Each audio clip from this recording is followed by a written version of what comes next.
मसीह यीशु की सलामती आप सब देखने वालों और सुनने वालों के साथ अब से लेकर हमेशा तक होती रहे। आज का जो हमारा मौजू है रोजा।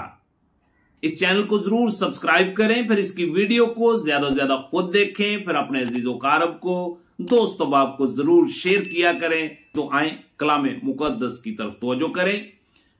मत्ती रसूल की मार्फत लिखी गई अंजील मुकद्दस और उसका 6वां बाब है और उसकी आयत मुबारक 16वीं से आयत मुबारक 18वीं तक हम तलावत करेंगे। और जब तू रोजा रखे तो रियाकारों की तरह अपनी सूरत अदास ना बनाओ, क्योंकि वो अपना मुंह बुगाड़ते हैं ताकि लोग उनको रोजादार जाने। मैं तुमसे सच कहता हूं कि वो अपना अजर पा चुके। बल्कि जब तू रोजा रखे तो अपने सर में तेल डाल और मुंह धो, ताकि आदमी नहीं बल्कि तेरा बाप जो पोशीदगी में है तुझे रोजादार जाने। इस सूरत में तेरा बाप जो पोशीदगी में देखता है तुझे बदला देगा। तो बाइबल मुकद्दस के अंदर यीशु अल मसीह ने अपने पहाड़ी वास के अंदर रोजे की तालीमात जो है वो हमें दी और हमें यह हुक्म दिया है कि जब तुम रोजा रखो, साल में हम किसी भी वक्त रोजा रख सकते हैं। और इसके साथ साथ जो कलीसियाई तौर पर 40 दिन का एक दौरानिया मुकर्रर किया गया है, अगर हम इन दिनों में भी रोजे में वक्त गुजारें और इन रोजों का एहतराम करें तो हम खुदा से अलाही बरकत जो है उनको रिसीव कर सकते हैं। कि रोजा रखना क्यों जरूरी है, यीशु अल मसीह का फरमान क्या है। मत्ती रसूल की मार्फत अंजील मुकद्दस उसका 5वां बाब और उसकी 20वीं आयत, क्योंकि मैं तुमसे सच कहता हूं कि अगर तुम्हारी रास्तबाजी फकीयों और फरीसियों की रास्तबाजी से ज्यादा ना होगी तो तुम आसमान की बादशाही में हरगिज दाखिल ना होगे। यहां पर यीशु अल मसीह ने अपने हवारियों को, अपने सुहाबा कराम को, ईमानदार रास्तबाज लोगों को मुखातब होते हुए इस बात का ऐलान किया कि तुम्हारी रास्तबाजी फकीयों और फरीसियों से जब तक ज्यादा नहीं होगी तुम आसमान की बादशाही में हरगिज दाखिल नहीं होगे। आज की जदीद दुनिया में हर शख्स जो है वो अपने आप को ईमानदार रास्तबाज समझता है और बाइबल बयान करती है कि तुम्हारी रास्तबाजी फकीयों और फरीसियों से ज्यादा होनी चाहिए।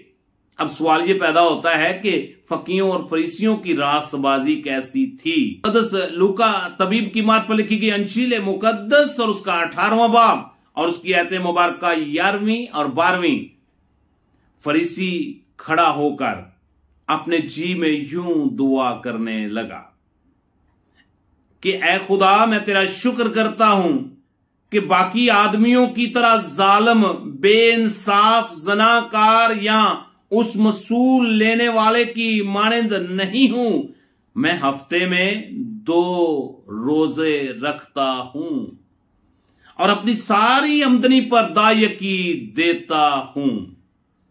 अब जरा उनकी रास्तबाजी के ऊपर थोड़ा गौर तो कीजिए।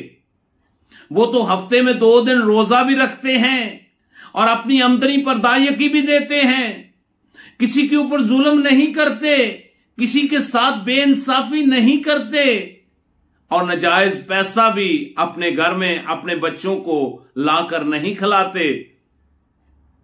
और बाइबल मुकद्दस बयान करती है कि अगर तुम्हारी रास्तबाजी फकीयों और फरीसियों से ज्यादा ना होगी तो तुम हरगिज आसमान की बादशाही में दाखिल नहीं हो सकोगे।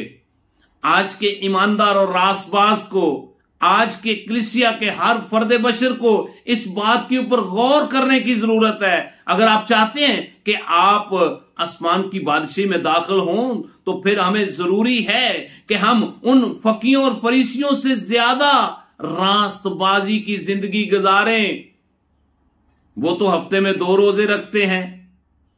क्या हमने अपनी अपनी जिंदगी पर कभी गौर किया है कि हम साल के अंदर कितने रोजे रखते हैं? हम तो पूरा साल जो है ईद क़यामत अल मसीह का इंतजार करते हैं कि कब ईद क़यामत अल मसीह आए और उन 40 रोजों के अंदर हम भी कुछ दिन रोजे में वक्त गुजारें। बाइबल मुकद्दस के अंदर यीशु मसीह की तालीम यह है, अगर आप ईमानदार हैं, अगर आप रास्तबाज हैं, अगर आप कलीसिया के रुकन हैं, अगर आप यीशु मसीह के बदन का हिस्सा हैं, तो फिर जरूरी है कि तुम्हारी रास्तबाजी फकीयों और फरीसियों से ज्यादा होनी चाहिए। और फकी और फरीसी जो है वो तो हफ्ते में 2 रोजे रखते हैं। इसका मतलब है हमें तो हफ्ते के अंदर 3 रोजे रखने होंगे। मेरे अजीजों, मैं आपकी हौसला अफजाई करना चाहता हूं। अगर आप वाकई यीशु मसीह को अपना शख्सी निजात दहिंदा कबूल कर चुके हैं, आप यीशु मसीह के बदन का हिस्सा बन चुके हैं, अगर आप किसी कलीसिया के रुकन हैं, ईमानदार हैं, रास्तबाज हैं, पाकीज़गी की लाइफ गुजार रहे हैं, तो फिर बहुत जरूरी है कि आप हफ्ते के अंदर ज्यादा से ज्यादा अपने बदन की कुर्बानी रोजे की शक्ल में खुदा के हुजूर पेश करें और खुदा की अलाही बरकत को रिसीव करते हुए हमेशा की जिंदगी के वारिस हो जाएं। खुदा आप सबको हफ्ते में 1 दफा नहीं, 2 दफा नहीं, बल्कि 3 दफा रोजे में वक्त गुजारने की तौफीक अता करे। God bless you.